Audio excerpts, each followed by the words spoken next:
ఆంధ్రజ్యోతి దినపత్రిక గతంలో అమరరాజా ఫ్యాక్టరీ ఈ రాష్ట్రాన్ని వదిలి వెళ్ళిపోయిందట. తిరుపతిలోని కరకంబాడిలో అమరరాజా ఫ్యాక్టరీ ఇప్పటికీ ఉంది. ఇప్పటికీ అదే వ్యర్థాలను అలాగే వదిలేస్తుంది. ఆ లెడ్ కలిసిన వ్యర్థాలతో నిండినటువంటి ఆ నీళ్లు, భూగర్భ జలాలు తాగి అక్కడి వాళ్ళు ఇప్పటికీ ప్రాణాలు కోల్పోతుంటే మనకి అవేం అవసరం లేదు. సరే, దాంట్లో వాస్తవం ఎంత, ఆ పాపం ఎవరికి అంటుతుంది, ఇవన్నీ పక్కన పెడదాం. కానీ ఇది పచ్చి అబద్ధం కదా. ఇప్పటికే అమరరాజా ఫ్యాక్టరీ అక్కడే ఉంది కదా.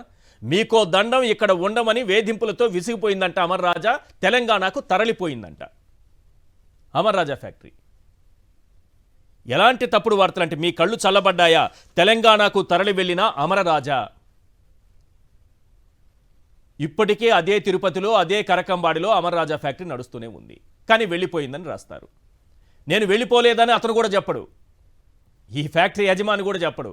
నువ్వు ఎన్ని రాసుకుంటావో రాసుకో, ప్రజలను నమ్మించు, ఇది మనకు కావాల్సింది. వెళ్ళిపోయినటువంటి ఫ్యాక్టరీ అయితే చిత్తూరులో 250 కోట్లతో అమరరాజా కొత్త ప్లాంట్ జగన్మోహన్ రెడ్డి గారు సీఎంగా ఉండగానే ఎలా ప్రారంభిస్తారు? 2,15,000 చదరపు అడుగుల విస్తీర్ణంలో ఆటో విభాగాల తయారీ యూనిట్ చిత్తూరులో 250 కోట్లతో అమరరాజా కొత్త ప్లాంట్. నిజంగా తరలి వెళ్ళిపోయింటే రాధాకృష్ణ గారు రాసినట్టుగా ఎట్లా 250 కోట్లతో జగన్మోహన్ రెడ్డి గారు సీఎంగా ఉండగానే కొత్త ప్లాంట్ ఓపెన్ చేస్తారు? అంటే ఇలాంటి పచ్చి అబద్ధాలు.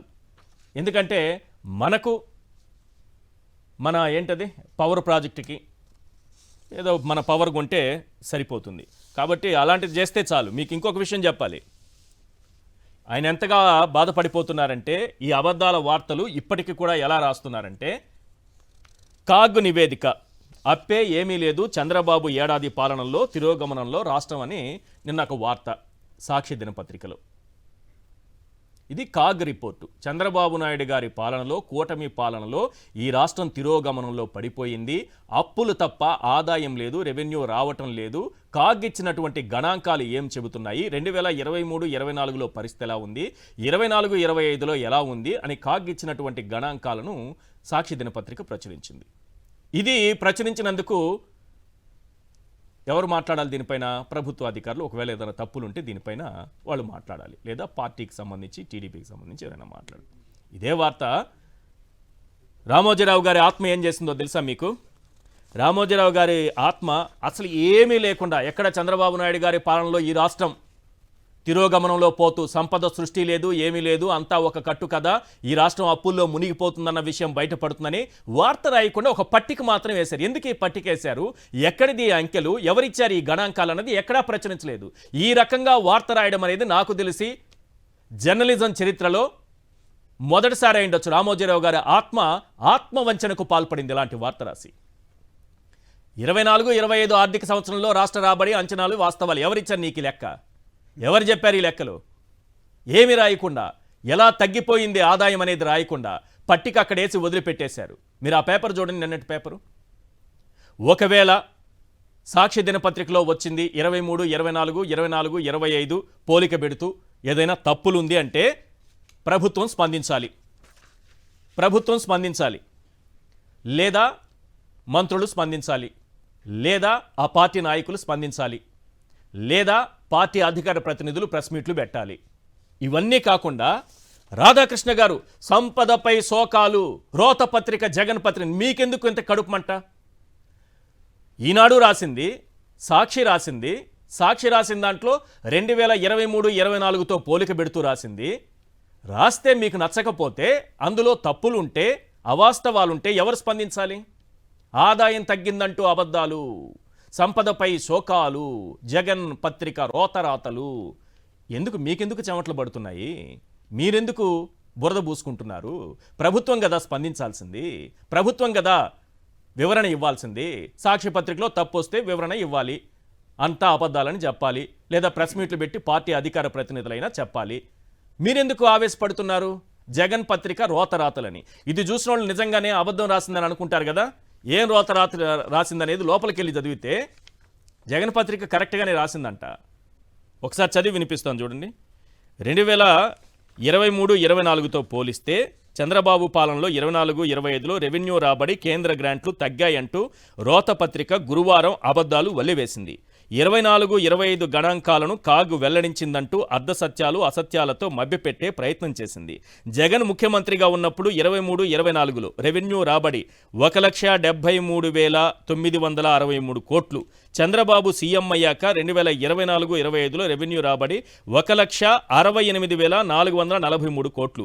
ఏడాదిలో రెవెన్యూ రాబడి 5,529 కోట్లు పడిపోయింది అని రాసింది. వాస్తవం ఏంటంటే రాష్ట్ర విభజన తరువాత 2014-15 నుంచి కేంద్రం నుంచి రావాల్సినటువంటి రెవెన్యూ లోటు జగన్మోహన్ రెడ్డి గారు తెచ్చుకున్నారంట, అందువల్ల పెరిగిందంట, అందువల్ల చంద్రబాబు నాయుడు గారికి తగ్గిపోయింది. మరి వాస్తవమే కదా రాసింది, మీరే కదా రాస్తున్నారు.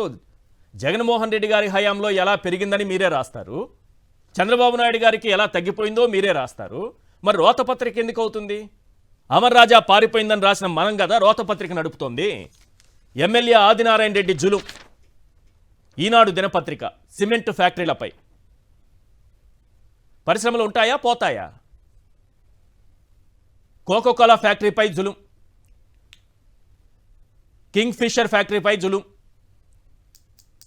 అదానీ ఫ్యాక్టరీలపై జులుం, భవ్య సిమెంటు చెట్టినాడు సిమెంటు యాజమాన్యాలపై జులుం. మైనింగ్ మాకే ఇవ్వాలి, లారీల కాంట్రాక్టు మాకే ఇవ్వాలి. ఆఖరికి ఎంతవరకు వెళ్ళిపోయిందంటే అడుగుకు commission ₹1. Allagadda TDP MLA Akhila Priya ultimatum. ప్రతి నెల ఎంత వస్తుంది? 3.12 లక్షల మేర వసూళ్లకు ప్లాన్. ఇంకా ఆసక్తికరమైన అంశం అంటే కిలో చికెన్ అమ్మితే ₹10 మామూలు ఇవ్వాలట. సాక్షి దినపత్రికలో వచ్చిన వార్త. ఇప్పుడు ఏంటంటే ఆ చికెన్ పాపం వాళ్ళు ఇప్పుడు చూడండి, ఆళ్లగడ్డలో ఎస్పీని వేడుకున్న చికెన్ వ్యాపారులు. ఇది వార్త, ఇదేని సాక్షిలో వచ్చిందని మనం కొట్టిపారేయాల్సిన లేదు. ఇక్కడ చూడండి, టీడీపీ మహిళా నాయకురాల నుంచి రక్షణ కల్పించండి, ఆళ్లగడ్డలో ఎస్పీని వేడుకున్న చికెన్ వ్యాపారులు. చికెన్ షాపుల వద్దకు వెళ్లి తమ కోళ్లు కొనుగోలు చేయాలని, లేదంటే మీ అంతు చూస్తామని, దుకాణాలు మూసివేయాలని నిత్యం బెదిరింపులకు దిగుతున్నారంట. ₹20 చొప్పున కేజీకి ₹20 అంటున్నారు, ఇక్కడ ₹10 అని రాశారు. ₹20 పెరిగిందంట. కేజీకి ₹20 వరకు వసూలు చేస్తున్నారు. తర్వాత అడుగుకు పొగాకు గోడౌన్లు ఉంటాయి కదా, ఆ గోడౌన్ల యజమానులంతా ఒక అడుగుకు ₹1 కమిషన్ ఇవ్వాలంట. ₹1. ఈ విధంగా చేస్తే పారిశ్రామికవేత్తలు ఉంటారా, పారిపోతారా? పరిశ్రమలు ఉంటాయా, పారిపోతాయా? ఇలాంటి బెదిరింపులతో కొత్త పరిశ్రమలు ఏమైనా వస్తాయా? వచ్చే అవకాశం ఉంటుందా? దావోస్లో 0 లక్షల కోట్లు ఎందుకు వచ్చాయి? ఈ విధంగా చికెన్ వ్యాపారుల స్థాయి వరకు నేను ఎక్కడి నుంచి మొదలుపెట్టాను? బాలాజీ గోవిందప్ప వికాట్ సంస్థ డైరెక్టర్ దగ్గర నుంచి మొదలు పెడితే, జిందాలు, అదానీ, ఇలా పెద్ద పెద్ద పరిశ్రమల నుంచి మొదలు పెడితే ఆఖరికి చికెన్ వ్యాపారుల వరకు, చికెన్ అమ్మేవాడి వరకు.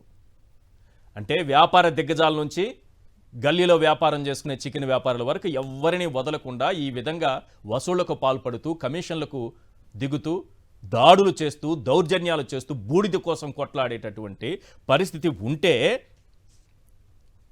పరిశ్రమలు ఉంటాయా, పోతాయా?